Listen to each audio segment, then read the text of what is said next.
Hey everyone, it's Jacob. I just wanted to come on and introduce a very, very special guest. To kick off season 2 of Come On In Queens, we landed a big ol' star. From Australian Survivor, Titans vs. Rebels, and the most recent season, Australia vs. the World, it's Kirby Bentley. We sat down with Kirby last week and hit some hard-hitting topics, like what camp smells like, for instance.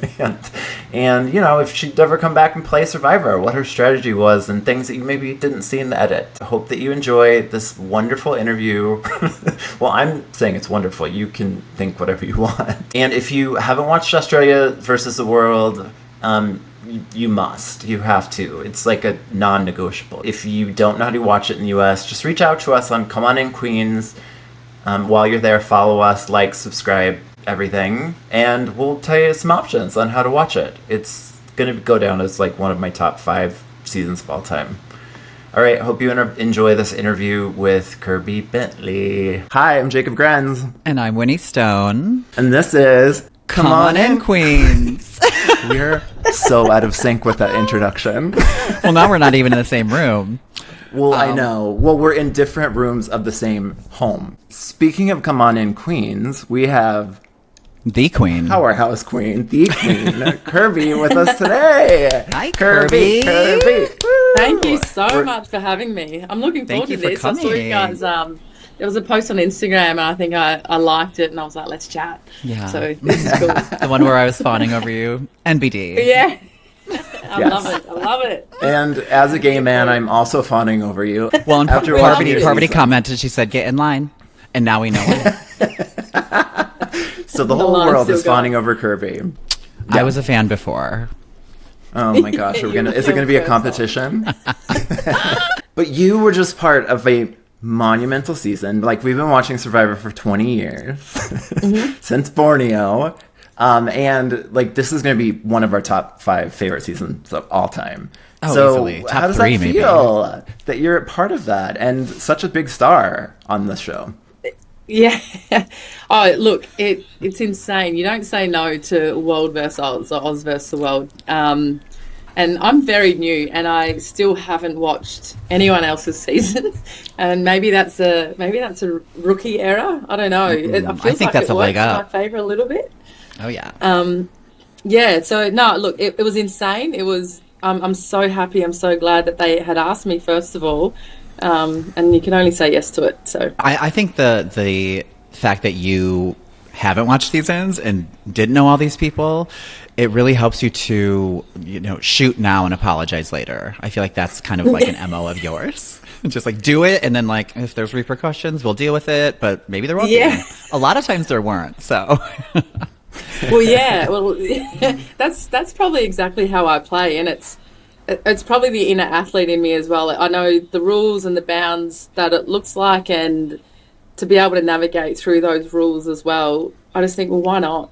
And that fearless sort of rebel in me comes out, and I'm like, well, if they don't want to work with me, then what's the point of keeping them around? It's not going to work for anyone. Right. So, well, yeah, it was that sort of attitude. Yeah, and the confidence you've built over, because you played, I'm going to get the netball? What's it called? Football, yeah. Netball, yeah, and netball. then footy, which is different. And you excelled at both. So I'm sure coming into this, you were like, whatever, I got this. Oh yeah, well this was like a social experiment because I'm an Aboriginal in Australia and our history isn't the greatest. And also being a woman, there's an additional layer to that as well. And so working through like the school and then obviously coming into the white corporate world, navigating that space is just like Survivor. So I'm having to make people, especially white men, feel really comfortable. So can you teach me how do you do what you do? I really need your help here is a part of that as well. So I just wanted to see what it looked like. Yeah. Yes. You're so good. Speaking of that, like, I loved your sweatshirt this season that you brought, and also your bikini from the Titans versus Rebels. And I know that was something that was special to you, right? The colors. Can you talk a little bit about that? Yeah, so that's our Aboriginal flag. So we're First Nations to this country. We've been around 60,000 years. and we've never ceded land. Like, the land is still ours. But there's obviously, through our history, there's a lot of, I think, things that we're still working through, unfortunately. But that flag, so the black represents our people, Aboriginal people. The sun, or the yellow, is the sun, so that's gives us light, and the red is the dirt, and that represents a country. And it's very simple, but we know that that's us and that's who we are. So that's really beautiful. And yeah, I knew you were represented with those. Didn't know exactly what it was, but I knew. Yeah. And as far as like the I think you've done a great job at not watching Survivor, because as two Survivor podcasters who don't like super fans that US casts, I think you're such a breath of fresh air to us to watch, because of what Winnie said. Like, you're playing sort of like your own rules because you don't really know the rules of the game. Yeah. But it's very exciting TV. Do you think about making TV when you're doing these, or what are you thinking? Oh, no, absolutely not. No, what you're seeing out there is like this kid in a candy shop sort of going, what can I do and how can I make this happen? And this is exciting and fun. And are these people really that easy to influence? So there's so many layers to it. And I think like superfans have restrictions when they know that certain plays will happen or they need to have shields. I feel like it limits your ability to be creative, and I like being out there and learning in the game. I can't read about it. I can't watch it to learn. I need to be in it. Yeah, absolutely. It's very fun. And I'm glad you love it, because not a lot of people, well, some people don't like the fact that I'm not a super fan. But well, it is what it is. Can't please them all. Can't please them all. So, talk to me about Billy. That when you thought you were a boy until you were 7? Oh, yes. Oh, my God. I have some experience with that. I thought I was a girl, and then I had to live as a boy, and now I know. Now you're a woman, a beautiful woman. Yeah. Yes.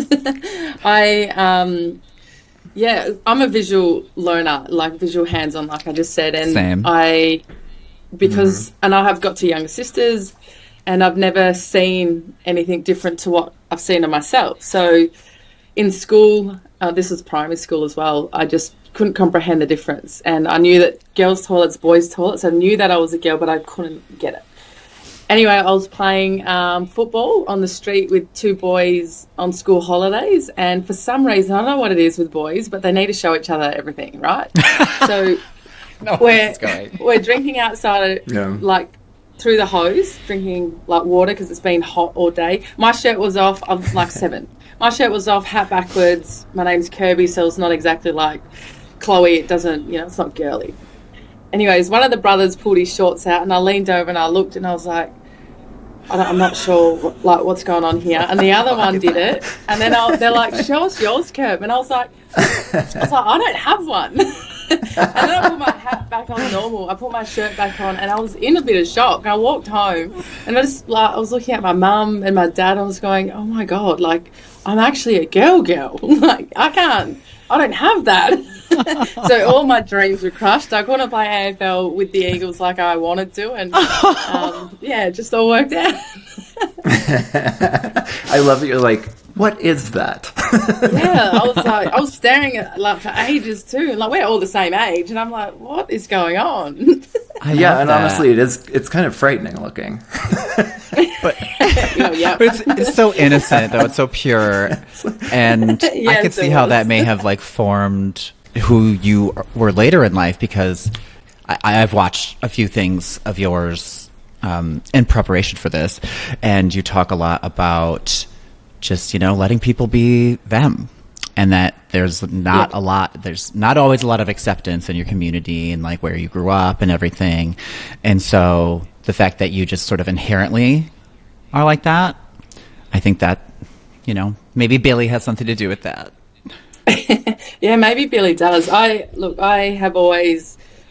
mum has instilled really good values, respect and integrity and loyalty, but I have never understood why people put their opinions and thoughts on how you should be living your life, because it's not theirs to live. And not everyone's the same. Like, what is normal? I don't know. Like, nobody can really say what normal is, because if we look at it in a deeper way, people have fetishes and that aren't normal as such, or people like to wear what they wear because it's not normal, but we conform because society thinks we should, or like society says this is what we should do. But yeah, I hate that. I think be yourself, be your true, authentic self, and people love you. And if they don't, then they're not for you. Yeah. Yep. And I loved about that moment and the authenticity is that you fuck 'em, yes, is that you presented it in such a way it was like comedic and light. This is not a big thing. Like, and when you present it to the world that way, also, the people that you were telling were just kind of like, yeah, great. Yeah, well, it isn't, and it isn't a big thing. It shouldn't be a big thing, but for some people, because if it's our family or our friends, or they're having conversations and saying, well, such and such is wearing this now, or they think that they're gay or whatever, then you sort of get a feel on your friend group, which then either suppresses you or sort of makes you rebel. And it's scary either way, because you feel that you need to act in one or the other, where you should just be sitting in your true self. But yeah, like, I'm all for be yourself, just don't be an asshole. Yes, please. Number one rule, yes. Yeah, yes. I am very interested in, because they don't do this in US Survivor, they do a lot of nicknames in Australian Survivor. And I wonder how, one, do you come about that with help of the producers? Do you come in knowing you have to have a nickname? How does the whole nickname thing come about? You had about 3 of them this season. Yeah, I have a tally here.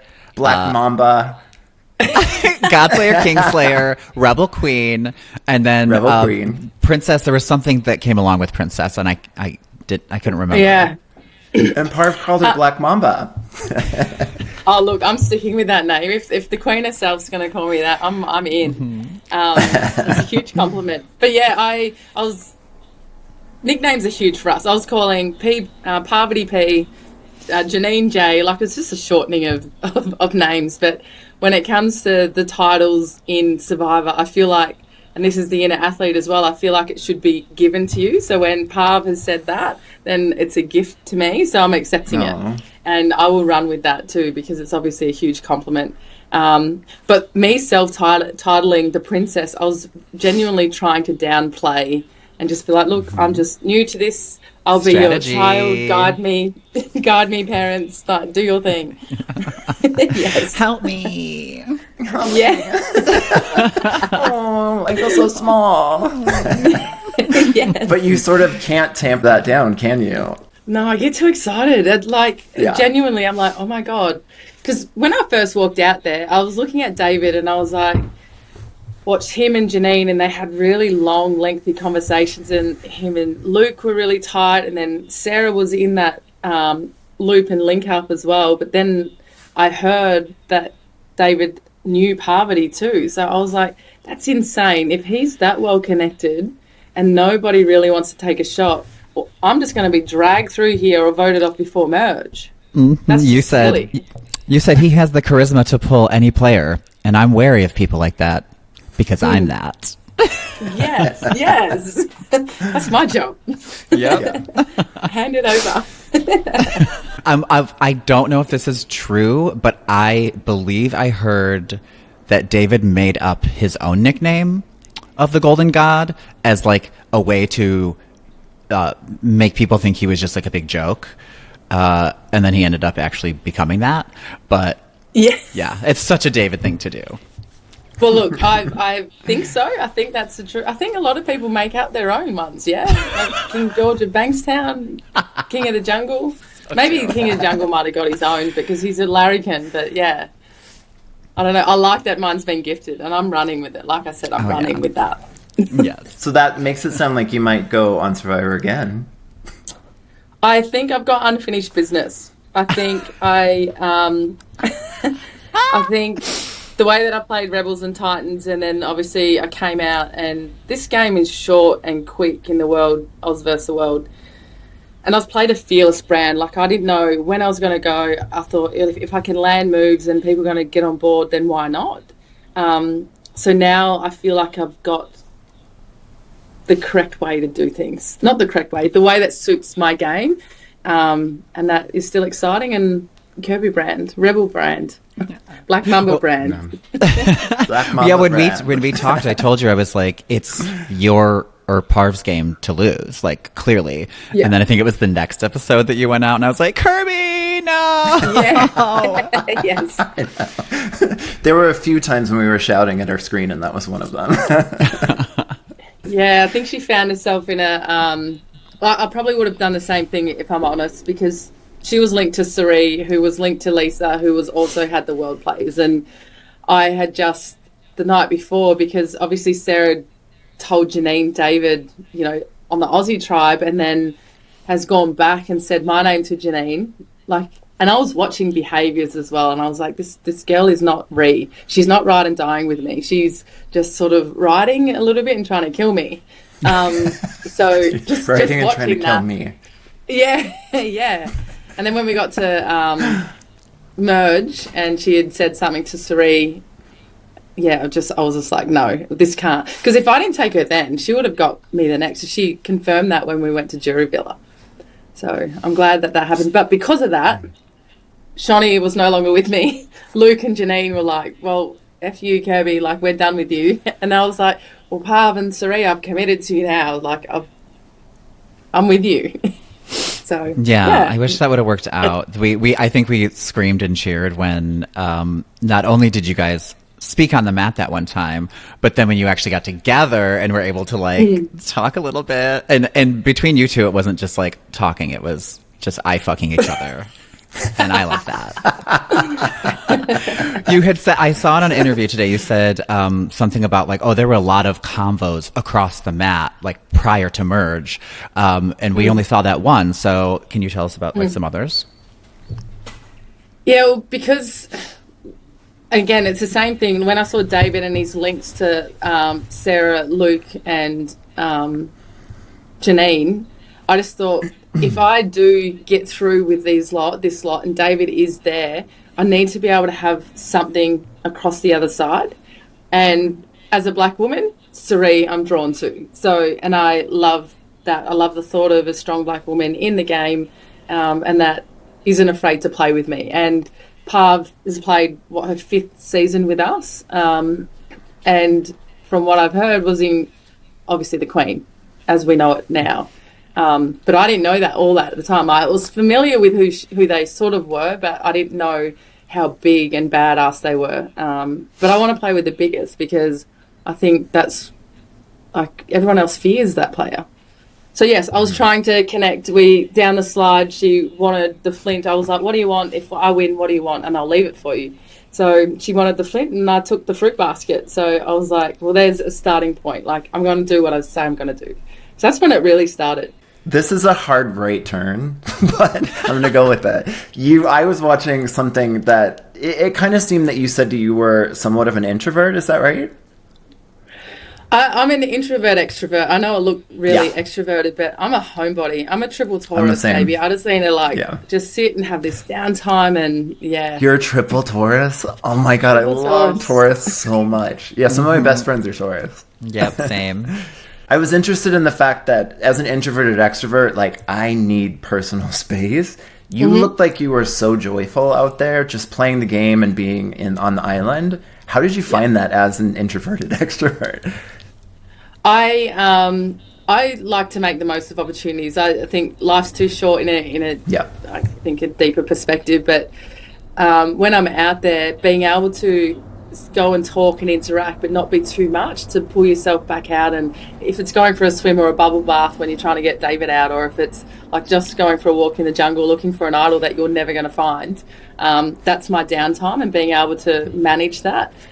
But this game is just constantly going, so my head's constantly going. So I'm all in. It's all or nothing. Yeah. So you kind of just come alive in that situation, and you don't feel like you need the downtime, unless you're making David come to you in the water. Yes. That was fucking brilliant. So much. Iconic. I just couldn't believe that whole conversation leading up to, like, me going into the water. the fact that I was trying to work with George and I knew that Luke and David just were never going to go there, and I told him the plan, and then he just throws me under the bus. I could have just choked him in the bush and just left him there, but it was insane. He so badly wanted too. He so badly wanted those boys' approval, and it's like, we know from the talking heads that they wanted nothing to do with you. They were just like, George, yep. I was telling him the truth as well. I was like, George, they don't want to work with you. Like, I do. And then he goes, she's told you, David. She said your name, David. I was like, oh my God. I was fuming. I saw that Parvati had said in some sort of like survey thing for some magazine, it said like, what does it smell like out there? And she said, campfire, which of course, BO, which very of course. And then she said mildew. And I was like, duh, of course it fucking smells like mildew out there. So my question is, I want to know more like stuff like that. Like, what is something that we could never fathom watching from home? Exactly. So in Rebels Titans, obviously we're playing 47 days, right? And some of I wash my clothes every single day. I was in the beach just scrubbing, and we're still dirty, like pretty dirty. Eventually we start smelling like wet, moldy socks. It's horrible. I don't know if you want to try that experiment and then do it for your own self. I don't know if that's willing happened to do that, to but me. Mm-hmm. That's what that with mixed with what Parv said with the smoke and oh my God, and the BO, it's disgusting. But we stopped smelling ourselves. Unless they're really bad, and there were maybe a couple that were pretty bad. But the world one were pretty good, I think.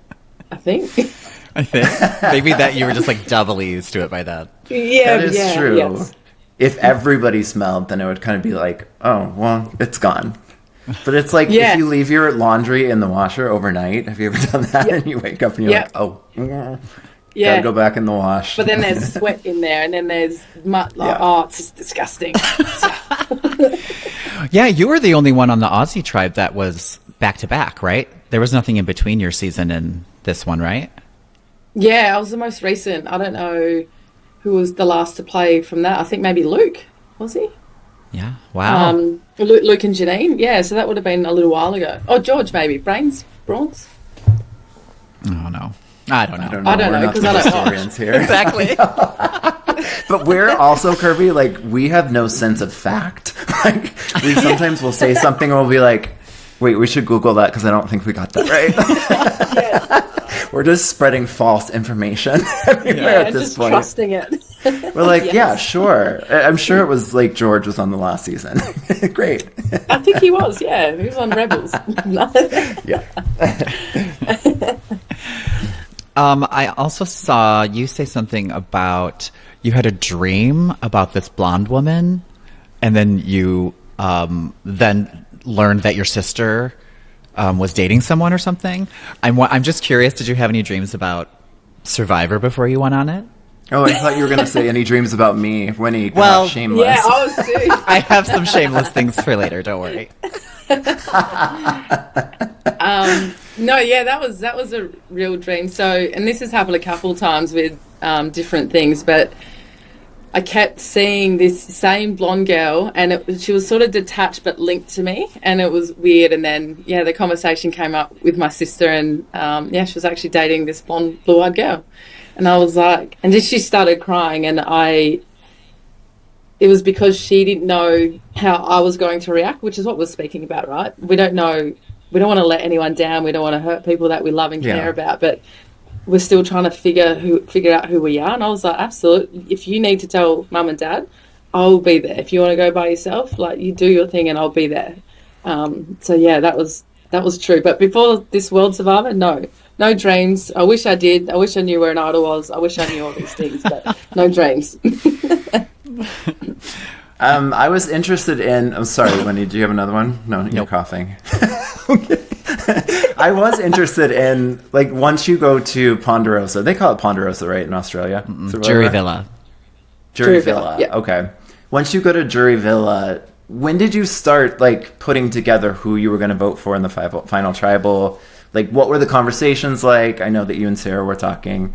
What is that like? Like, give us an inside scoop.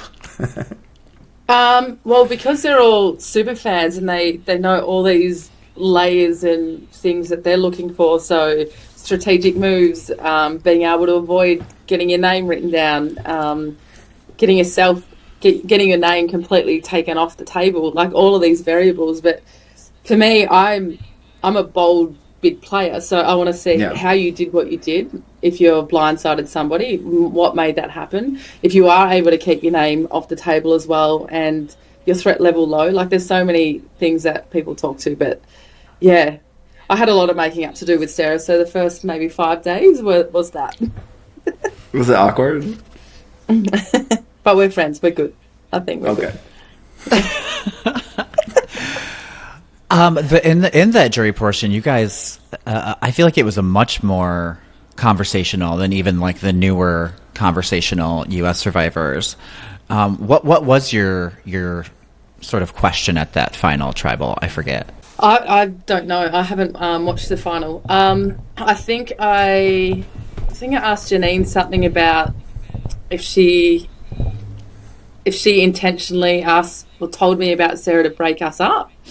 Like break the Aussie tribes up. I think I might have asked something like that.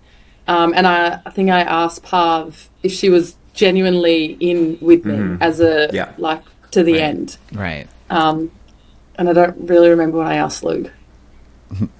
Well, I love that you were trying to throw Janine a bone with that question. Like, yeah. Well, I've never seen Janine play before, but she really tapped into. And she did it well with Sari, because I was trying to chat to Sari as well, and I think Sari found it hard to trust me. Maybe because I was with Parv and I was saying that I want to be with you as well, and I don't know if players like that are used to hearing players wanting to sit with them or wanting to go to the end with them. So it's wild to them. And I'm she knew you. She knew your game, so she was like very excited to work with you. Who wouldn't be? Yeah. But then she was also like, but it is Kirby. Like, Kirby might, Ferris me, so. Well, Ferris me, so. And I was going to take Ferris to the end. Like, I would have sat with him. If he just blew me out of the water, then that's what it would be. And it was the same with Serene Parv. I said the same thing. I said, I don't care. Like, if I'm sitting with you and you, like, I get 0 votes, I'm okay. That's fine. And where does that come from? Is that like part of your... No, I think that it's part of like, you've talked about your background and in sports as an athlete. I mean, it feels like part of your, like, who you are. It feels very true. I naturally competitive and always, so with netball playing in National League, so it's the highest level, and so with the AFL as well. And premierships are the pinnacle for that. So for me, I want to be playing against and alongside the best in Survivor, and I want to be sitting against and alongside the best in Survivor to genuinely be able to call myself that, because the bragging rights just don't feel the same. It's like, that's my mentality, but I know that's not how the world people say that works. But then they don't mean it, but you meant it. I mean it. I mean it, even if I get 0 votes. I think she's cutting out a little bit. Are you there? Did we lose you, Kirby? Winnie, are you here? Oh, no, there you are. You're She's back. Here. Yeah. Could you just rewind like 45 seconds? Kirby, what'd you say? What was the question? Yeah, Jacob. We were like such worried. Say it again. What were you talking about? I don't even fucking know. Winnie, moving on. Did you ask the question? Okay, moving on. Let's just keep on. I know you got to go shortly, so I'm watching the clock for you. Oh, I think you were talking about the best, and sitting with the best, and like how that's your competitive nature. And like Winnie said, like one of the things in U.S. Survivor, and Winners at War was like the all-winner season in the U.S. Survivor. It was such a disappointment because everybody came in and got rid of all the like big players immediately. So I thought it was so amazing and cool that you wanted to do that and that you wanted to kind of be with the big players. Yeah, that's the athlete in me. So AFL and netball, I've played at the highest level in both, and premierships are the pinnacle. So for your team to call yourselves the best in that season, you have to beat all the teams and do it well. So when it comes to Survivor, I want to be playing with the best players. I want to be standing with them, and let's go head to head at the end. Like, if you beat me, then you deserve that premiership. You deserve, the title of sole survivor. But that's how I play. It's really aggressive, and I like it. I think it's fun because you want that. Like the Ferris Kirby duo, like that was fun, and we were genuinely going at each other, and then we would work together because that fluidity is required. We can't just be so set because then it's stiff, and then the little numbers around you sort of form confidence, and then like get together and get us out. So that chaos is what I thrive in because people are so unsettled, and if I can do that over and over and over again, then as an experiment, then I would. Yeah, I think I really fell for you when in your first season when during that challenge that you were against Viola and you did the strategy that no one else thought of, which was just to sacrifice one idol so you could get hers out. And I feel like that probably got some wheels turning for others because they were like, "Oh shit, she knows what she's doing a little bit."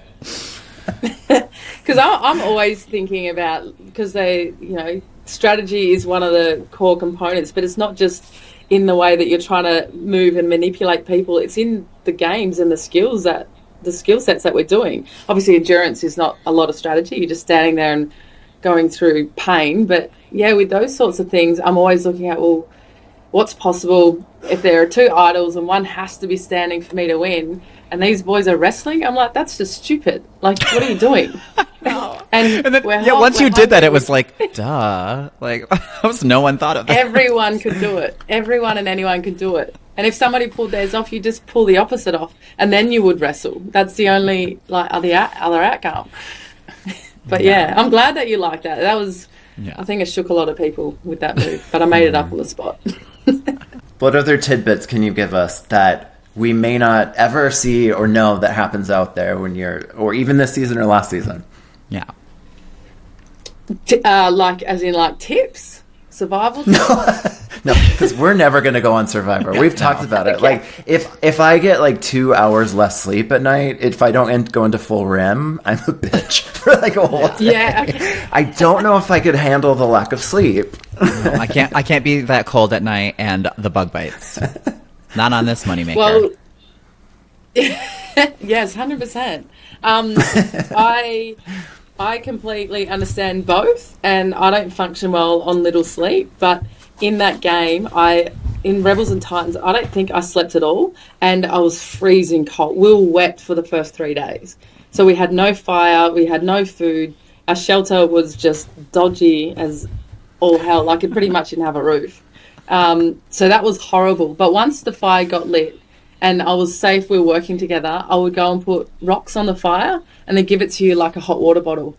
And so you'd be nice and cozy and warm, and I'd sit up and keep whoever I wasn't working with, just try and keep them awake or smoke them out. I just do little silly things, but eat extra food, give Scotty extra food, all of these little things.